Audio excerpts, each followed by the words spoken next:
오늘 하나님의 말씀은 시편 37편 23절 24절입니다. 시편 37편 23절 24절 우리 한 목소리로 합독하도록 하겠습니다. 시작. 여호와께서 사람의 걸음을 정하시고 그의 길을 기뻐하시나니 그는 넘어지나 아주 엎드러지지 아니함은 여호와께서 그의 손으로 붙드심이로다. 아멘. 잠시만 눈을 감으시고 다시 한번 제가 읽을 테니까요. 그 의미를 잠잠히 이렇게 한번 들으시면서 묵상하시기 바랍니다. 여호와께서 사람의 걸음을 정하시고 그의 길을 기뻐하시나니 그는 넘어지나 아주 엎드러지지 아니함은 여호와께서 그의 손으로 붙드심이로다. 아멘. 자, 이제 눈을 뜨십시오. 오늘은 하나님의 손에 붙잡힌 인생, 하나님의 손에 붙잡힌 인생이라는 제목으로 말씀을 전하도록 하겠습니다. 자, 사랑하는 성도 여러분, 연말은 참 묘한 시간이죠. 한 해를 자연스럽게 돌아보게 만들고 또 내가 어떤 선택을 하며 살아왔는지를 조용히 점검하게 하는 시간입니다.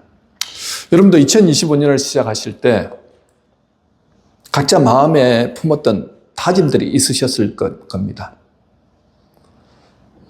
올해는 좀 다르게 살아보자. 이번에는 한번 꼭 해보자. 각오도 하고 결단도 했을 것입니다. 저 역시 마찬가지입니다. 계획했던 것들이 있었고요. 어떤 것은 이루어졌고 어떤 것은 여전히 이루지 못하고 마음속에 남아 있습니다. 어떤 분들은 건강을 위해서 이제 다이어트를 결정하고 식단을 조절하고 열심히 운동을 했습니다. 정말 몇 주를 열심히 하다가 나중에는 식단에서 무너지고 또 운동하는 것도 주춤해지면서 몸이 이전보다 더 불었다라고 실망하시는 분들도 계실지 모르겠습니다. 또 어떤 분들은요, 올해는 하나님을 더 가까이 알아가야겠다. 그래서 말씀과 기도에 힘써야지. 그렇게 결심하면서 성경 읽기를 시작하셨을 수도 있고, 묵상을 시작하셨을 수도 있습니다.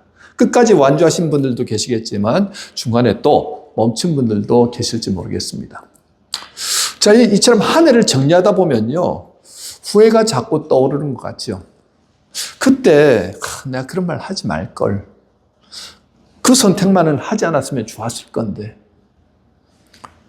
그런데 여러분, 우리가 이렇게 한 해를 살아오다가 보니까 오늘 저와 여러분이 이 자리에 이렇게 계시게 되는 거죠. 어떤 분들은 올해는 그래도 나는 최선을 다했다. 그런 마음으로 계실 수도 있고요. 어떤 분들은 너무 아쉽다. 조금 더 열심히 했으면 더 좋았을 건데, 이런 것들은 좀 고쳐졌으면 좋았을 건데, 그런 후회를 가지고 이 자리에 계신 분도 계실 겁니다. 어느 순간 우리가 우리의 인생을 정리하는 마지막 날이 분명히 올 것입니다. 그 마지막 날에 그래도 나는 후회보다는 참 보람된 인생을 살았구나. 참 잘 살았구나.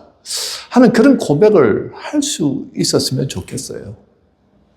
그러면 오늘 우리는 본문의 말씀을 통해서 어떤 인생이 하나님 보시기에 정말 복된 인생이며 후회 없는 인생인가에 대해서 살펴보도록 하겠습니다. 자, 오늘 본문 시편 37편은요, 다윗이 노년에 자신의 인생을 돌아보면서 쓴 시입니다.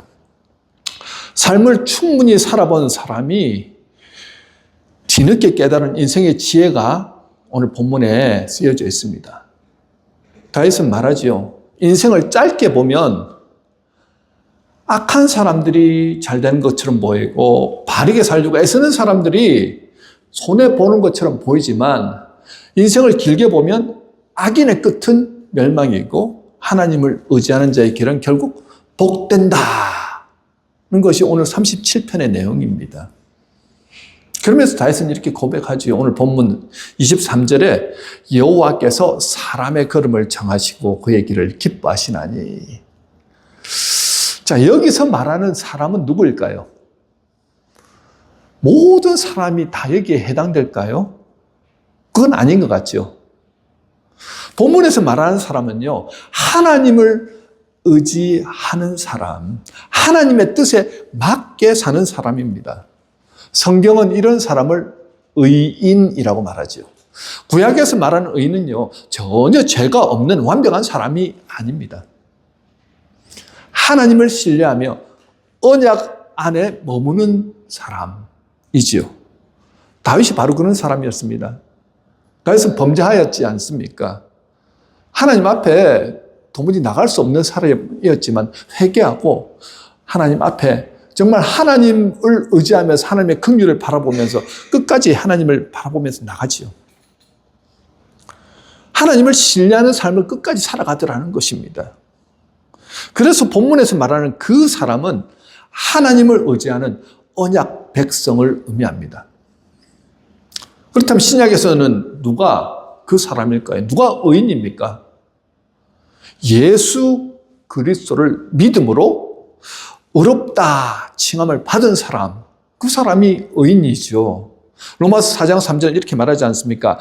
아브라함이 하나님을 믿음에 그것이 그에게 의로 여겨졌느니라. 아브라함이 의인이 된 이유는요, 착해서도 아니고 도덕적으로 완벽해서도 아니고 실패하지 않았어도 아니고 뭔가 열심히 잘해서도 아니다라는 거예요. 그가 여호와 하나님을 믿었기 때문이다 라고 말합니다. 성경이 분명히 말하죠. 로마서 3장 10절에 의인은 없나니 하나도 없다는 거예요. 우리 모두는 의인이 될 수 없는 존재들입니다. 우리의 힘과 노력으로는 하나님 앞에 가까이 갈 수 없는 자들이라는 거예요. 하나님께 인정받을 수 없는 자들입니다. 그런데 아브라함이나 우리가 의인이 된 이유가 뭐라고요? 하나님을 믿었기 때문이라는 거예요. 특히 우리가 의인이 된 이유를 고린도후서 5장 21절에 설명하고 있습니다. 죄를 알지도 못하신 이를 우리를 대신하여 죄로 삼으신 것은 우리로 하여금 그 안에서 하나님의 의가 되게 하려 하심이라. 자, 예수 그리스도가 우리의 죄를 다 전가받으시고 대신에 예수님의 의가 우리에게 다 입혀졌다는 거예요. 그래서 예수를 믿음으로 고백한 사람들, 그 사람들은 예수님의 의가 이미 임했기 때문에 의롭다고 칭해 주시는 거예요. 우리가 진짜 의롭기 때문이 아니라 그냥 예수님의 의가 우리의 전가되었기 때문에 의롭다라는 거예요. 이렇게 예수님을 믿음으로 구원받은 자들, 의인으로 삶을 살아가는 그 사람들의 걸음을 여호와 하나님이 어떻게 해요? 정하신다라고 말합니다. 자, 여기서 걸음은 인생 전체를 말하는 거예요. 여러분, 우리가 신앙생활을 하다 보면요, 이런 질문을 한 번쯤 하게 되지 않습니까? 하나님이 내 인생길을 이미 다 정해놓으셨다면 그럼 나는 도대체 뭘 하고 살라는 말입니까? 이미 다 정해져 있는데요. 자, 장로교에서는 이것을 예정이라고 합니다. 예정. 그런데 문제는요, 많은 사람들이 이 예정론을 운명론으로 이렇게 오해하고 있다는 것이죠. 여러분, 어차피 다 정해졌잖아요. 잘 되든 못 되든 뭐 그냥 살아가는 거죠. 여러분, 이건 성경이 말하는 예정이 아닙니다. 여러분, 운명론이 무엇입니까? 태어난 년, 월, 일, 시 이 네 가지를 가지고 사주팔자를 만들어 놓고 넌 원래 이런 인생이야. 넌 이렇게 살아가도록 태어난 거야. 넌 이 사업하면 망해. 넌 저 사람하고 결혼하면 안 돼. 이렇게 이미 정해진 틀 안에서 그렇게 살아가는 존재. 이게 운명론이잖아요. 여러분, 만약 하나님이 그런 식으로 우리 인생을 정해놓으셨다고 한다면 우리는 로봇이지 사람이 아닙니다. 한번 생각해 보세요. 로봇이 죄를 짓습니까? 프로그램을 딱 해놓으면요, 로봇은 그 프로그램대로만 그렇게 행동을 하잖아요. 고장날 수는 있어도 반항하지는 않습니다. 그런데 사람은 어떻습니까? 사람은 하나님 말씀을 잘 알고 있으면서도 어기고요, 또 죄도 짓더라는 거지요. 왜 그렇습니까? 하나님이 사람에게 자유의지를 주셨습니다. 하나님은요, 사람을 창조하실 때 하나님의 형상으로 창조하셨습니다. 그러면서 네가 이 땅을 다스리고 정복하라고 하는 자유의지를 주셨다는 거예요. 여러분, 이게 굉장히 중요한 포인트죠. 하나님 우리를 꼭두각시처럼 만들어서 그렇게 살아가도록 하시지 않으셨다는 겁니다. 사랑을 강요하시지도 않으세요. 선택할 수 있는 존재, 순종할 수 있는 존재, 거절할 수 있는 존재로 만드셨다는 것입니다. 이게 어떤 면에서는 인간의 비극이고요. 또 동시에 인간의 존귀함이기도 합니다. 그래서 운명론은 성경적이지 않습니다. 성경은 어차피 그렇게 될 거니까 포기해라라고 절대 말하지 않습니다. 오히려 선택해라, 순종해라, 그리고 회개해라, 돌아오라라. 꼭 그렇게 끊임없이 부르시지요. 그렇다면 성경이 말하는 하나님이 사람의 걸음을 정하신다는 것은 무슨 뜻일까요? 로봇처럼 그렇게 만드시지 않았다고 한다면 정하신다는 것은 무슨 뜻일까? 여러분이 정하신다는 단어의 의미를 알면 여러분 이해가 됩니다. 이 정하신다는 단어는요, 히브리어로 코난누입니다. 코난누. 이 코난누는요, 명령해놓고 그대로 끌고 간다는 의미가 아닙니다. 세워주신다, 바르게 하신다, 지도하신다, 균형을 잡아주신다라는 뜻입니다. 자, 여기서 말했지요. 잠언 16장 9절의 말씀을 여러분들 이렇게 항상 우리가 암송하는 구절 아닙니까? 우리 다 같이 한번 읽을까요? 시작. 사람이 마음으로 자기의 길을 계획할지라도 그 걸음을 인도하시는 이는 여호와시니라. 아멘. 여러분, 우리는 가만히 사는 분들이 아닙니다. 그렇잖아요. 여러분들이 무슨 일을 할 때 분명히 계획을 세우지요. 될 대로 되라 하면 대충대충 한 사람들 한 분도 안 계실 것입니다. 결심도 합니다. 밤새 고민도 합니다. 이번에는 한번 잘 살아보자. 이번엔 제대로 한번 해보자. 그런데 그렇게 최선을 다하고 열심히 하지만 여러분, 우리의 뜻대로 우리가 계획한 대로 그게 될 때도 있지만 막힐 때가 훨씬 더 많지요. 계획대로 하면 분명히 돼야 되는데 안 되더라는 거예요. 전혀 생각하지 못한 방향으로 인생이 흘러갈 때도 있더라는 것입니다. 그것도 우리는 이렇게 고백하게 되지요. 내 인생이라는 게 내 손에만 달려있는 게 아니구나. 내 힘으로만 이렇게 달려가는 인생이 아니구나 하는 것을 여러분들 깨닫지 않으십니까? 이건 마치 이런 거라고 생각하시면 됩니다. 엄마가 이제 아이 손을 잡고 산책을 나가잖아요. 그러면 이제 이렇게 가면서 아이가 앞으로 막 뛰어나가서 막 다닙니다. 신나게 이리저리 뛰고 다녀요. 근데 자기 마음대로 가는 것 같잖아요. 그런데 갑자기 이렇게 차가 이렇게 근처로 오면은 아이를 탁 잡아가지고 어떻게 해요? 손을 탁 낚아채기도 하고요. 또 어떤 위험한 개라든지 이런 동물들이 다가오면 엄마가 탁 아이를 안고 보호해주지 않습니까? 그리고 잘못된 길로 가면 방향을 틀어가지고 이쪽으로 가자 하면서 방향을 또 이렇게 인도하지요. 항상 아이는 누구의 보호와 인도 아래에 있습니까? 엄마의 보호 아래에, 인도 아래에 있죠. 저기 멀리 가는 게 아닙니다.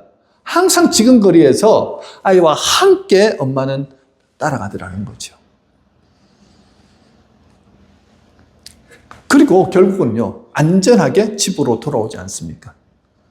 여러분, 우리의 인생이 바로 그렇습니다. 우리가 자유의지대로 선택하며 살아가지만 그 선택 위에는요, 하나님의 보이지 않는 뭐가 있다고요? 손길이 머물고 있더라는 것입니다. 하나님은 우리를 조종하시지는 않으시지만 절대로 멀리 내버려 두시지도 방치하시지도 않으시더라는 거죠. 이게 예정론입니다. 차갑고 딱딱한 운명이 아니라 사랑으로 인도하시는 아버지의 손길이죠. 여러분, 성경은 이렇게 말합니다. 여호와께서 사람의 걸음을 정하시고 그의 길을 기뻐하시느니라. 자, 여기서 한번 멈춰서 한번 생각해 보십시다. 하나님이 기뻐하신다는 그 기준이 무엇일까요? 한번 여러분 곰곰이 생각해 보십시오. 우리는 보통 이렇게 생각하지 않습니까? 열심히 살아서 성공하면 하나님이 기뻐하시겠지. 죄 안 짓고 말 조심하고 실수 안 하면 하나님이 기뻐하시겠지. 남들보다 좀 더 의로운 삶을 살면 하나님이 기뻐하시겠지. 다 맞는 말 아닙니까? 맞죠? 틀린 말은 아닙니다. 그런데 그게 정답은 아니더라는 거예요. 왜냐하면 그 모든 것은 결과이지 기준은 아니더라는 것입니다. 성경이 말하는 기준은요, 하나님 정말 기뻐하시는 삶이란 그리스도 안에 머무는 삶이라는 거예요. 다시 한번, 하나님이 기뻐하시는 삶은 어떤 삶이라고요? 그리스도 안에 머무는 삶이라는 거예요. 그리스도 안에 머문다는 게 뭡니까? 예수님을 믿는다고 그냥 말만 하는 게 그리스도 안에 머문 삶은 아닙니다. 그분이 내 인생의 왕이시고 내 인생의 주인이심을 인정하고요.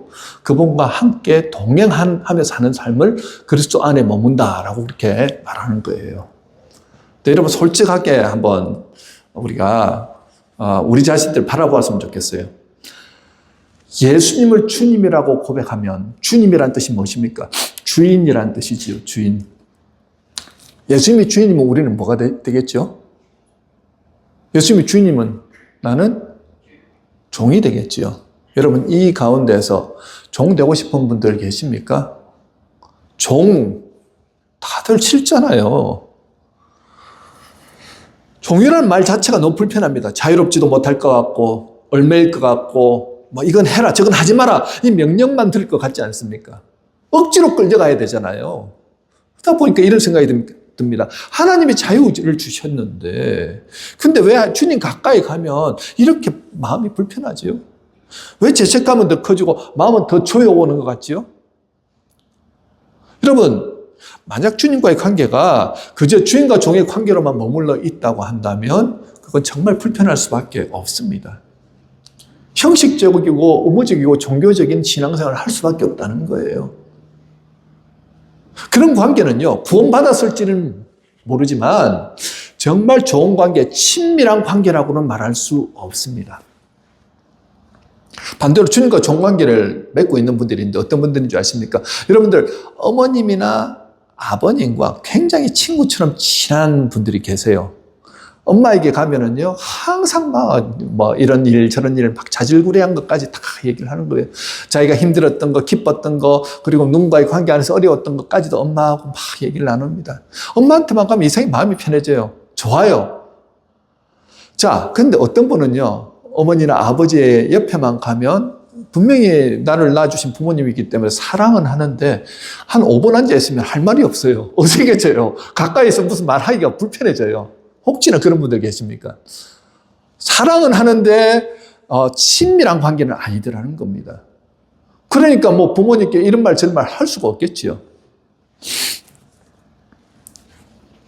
그리스도 안에 간다는 것은요, 주님을 무서운 주인으로 모시는 게 아니라 이 세상에서 가장 가까운 분, 가장 솔직해질 수 있는 분, 가장 사랑하는 분으로 내가 모시고 사는 삶입니다.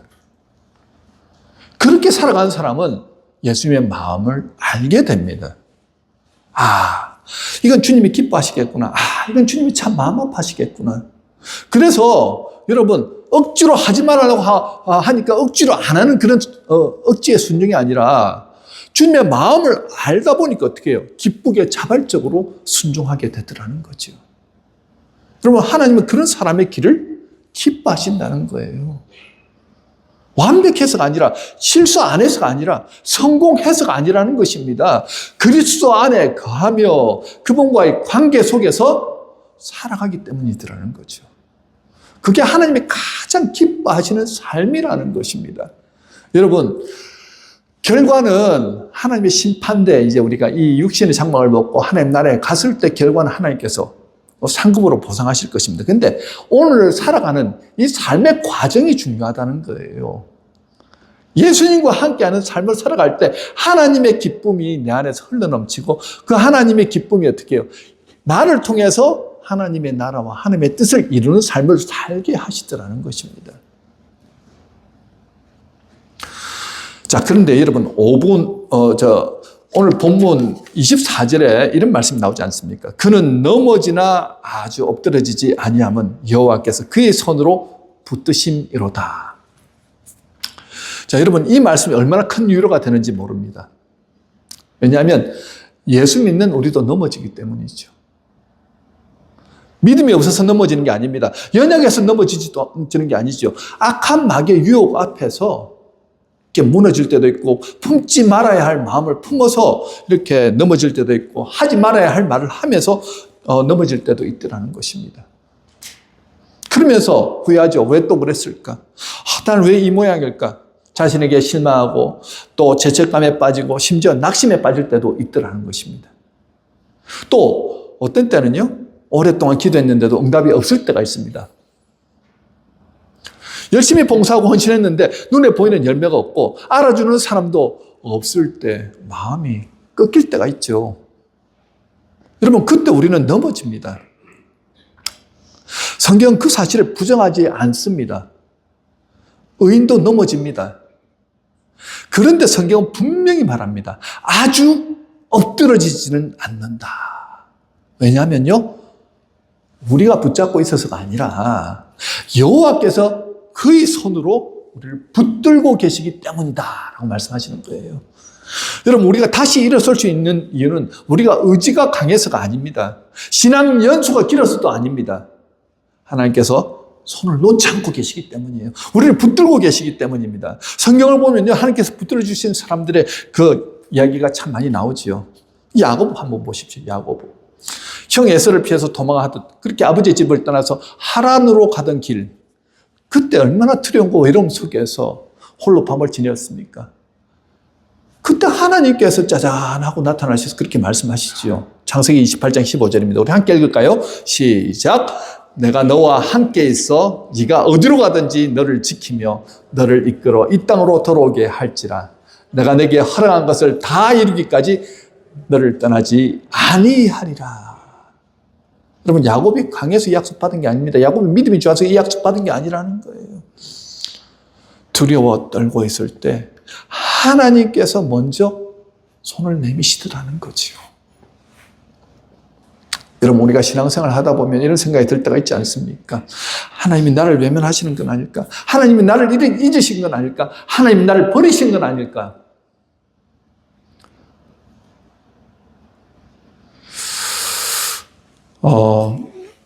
조니 에릭슨 타다라는 자매가 있습니다. 이분은요, 어린 시절부터 수영과 성만을 했어요. 또 수영 선수로도 참 열심히 수영을 잘하는 분이었는데 10대 때, 17세 때 이제 얕은 바다에서, 얕은 바다인지 모르고 다이빙을 했다가 그 바위에 부딪혀가지고 사지가 마비가 됩니다. 정말 절망 가운데 살아갑니다. 깊은 우울감에 빠졌어요. 어릴 때부터 하나님을 알고 믿었지만 어떻게 하나님이 내게 이러실 수 있냐. 그러니까 하나님을 향한 분노로 치를 떨면서 희망도 꿈도 없이 그렇게 살았습니다. 여러분, 사지 마비가 뭔지 아시죠? 자기 힘으로는 꼼짝할 수 없는 상태입니다. 손가락도 하나 제대로 꼼짝할 수 없는, 고개도 제대로 움직일 수 없는, 누군가의 도움이 없이는 살 수 없는 상태가 되었다는 거예요. 그가 할 수 있는 것은 목숨을 끊기를 원했지만 목숨 끊는 것도 자기 힘으로 할 수가 없어서 어떻게 합니까? 기도합니다. 하나님, 나 좀 죽여주십시오. 매일의 기도가 죽여달라는 기도였습니다. 하지만 하나님의 말씀, 그리고 기도, 또 교회 성도들의 도움으로 점점 그의 생각이 바뀌어가기 시작했습니다. 믿음이 들어가기 시작했습니다. 그러면서 하나님이 내 인생을 끝내시려고 했다면 그 당시에 그냥 끝내셨으면 되는데 왜 나를 살려두셨을까? 이런 나를 통해서도 하나님이 하실 일이 있겠구나 하는 생각이 탁 들어오더라는 거예요. 나를 통해서 뭔가를 하실 수 있다니. 그때부터 그는 자기가 할 수 있는 연필을 입에 물고 그림을 그리기 시작하고, 기독교 작가로서 이렇게 수필집을 만들고, 또 그렇게 해서 희망과 소망을 잃어버린 사람들에게 나가서 강연을 하고 믿음을 전하고 예수님을 세상 가운데 전하는 그 일들을 감당하더라는 거죠. 그가 이렇게 얘기합니다. 하나님은 그분이 미워하시는 것을 허락하신 이유는 그분의 사랑을 이루시기 위해서였다라고 그는 그렇게 고백합니다. 그는요, 나는 하나님의 계획을 이해하지 못했지만 하나님의 나를 놓치지 않는다는 것을 알게 되었다라고 고백합니다. 여러분, 이게 신앙입니다. 이해해서 믿는 게 아닙니다. 붙잡혀 있다는 걸 믿는 겁니다. 그가 늘 하는 말이 있습니다. 나는 기적이 아니다. 기적은 하나님이 나를 붙잡고 계신다는 사실이다. 여러분, 이게 기적 아닐까요? 여러분, 솔직히 말해서 존 에릭슨 타다가 안 넘어졌겠습니까? 좌절했겠지요? 낙심했겠지요? 그리고 원망했겠지요? 그런데 성경 말씀이 그대로 이루어집니다.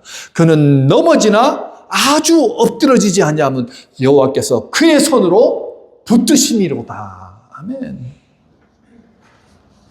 하나님이 그를 붙잡고 계시더라는 거예요. 여러분, 우리 신앙이 딱 그렇습니다. 우리는 때로 넘어집니다. 믿음으로 잘 가다가도 휘청거릴 때가 있습니다. 마음이 약해질 때도 있고요. 기도가 끊어질 때도 있고요. 죄에 걸려 이렇게 넘어질 때도 있더라는 거죠. 그런데 아주 엎드려지지 않는 단 한 가지 이유가 뭐라고요? 하나님이 그를 붙들고 계시기 때문이라는 것입니다. 우리가 하나님을 꼭 붙들어서가 아니고요. 이렇게 넘어지더라도 하나님은 우리를 놓지 않으시더라는 거예요. 여러분, 혹시 지금 여러분 중에 이런 상황 가운데 계신 분들 계실지 모르겠습니다. 나는 더 이상 하나님을 붙잡을 힘도 없어요. 목사님, 기도할 힘도 없어요. 뭘 어떻게 해야 될지 잘 모르겠어요. 낙심과 절망 가운데 또 우울함으로 이렇게 힘을 잃어버리고 계신 분들 계십니까? 괜찮습니다. 오늘 이 말씀이 여러분들을 세우는 말씀이 될 것입니다. 하나님의 손을 놓는 것 같아도요, 하나님이 절대 그 손을 놓지 않으십니다. 여러분들이 손을 놓고 싶어도 하나님이 꼭 붙들고 계신다는 거예요. 하나님이 이렇게 말씀하십니다. 이사야서 49장 15절을 우리 함께 읽을까요? 여기서부터 하는 말씀은 여러분들을 향한 하나님의 위로와 여러분들을 일으키시고자 한 그런 내용들이기 때문에 이 말씀을 기억하셨다가 계속해서 묵상해 보십시오. 시작. 여인이 어찌 그 젖먹는 자식을 잊겠으며 자기 태어서 난 아들을 긍휼히 여기지 않겠느냐. 그들은 혹시 잊을지라도 나는 너를 잊지 아니할 것이라. 여기까지. 그리고 난 다음에 뭐라고 말씀합니까? 시작. 내가 너를 손바닥에 새겼고. 여러분, 하나님은 단 한순간도 여러분들을 홀로 두지 않고 계십니다. 아까 말씀했죠, 초반부에. 잠시 떨어져 있지만 항상 하나님은 그 근처에서 여러분들을 함께 하신다는 거예요. 우리를 잊지 않고 계십니다. 항상 손바닥에 새기고 계신다는 거예요.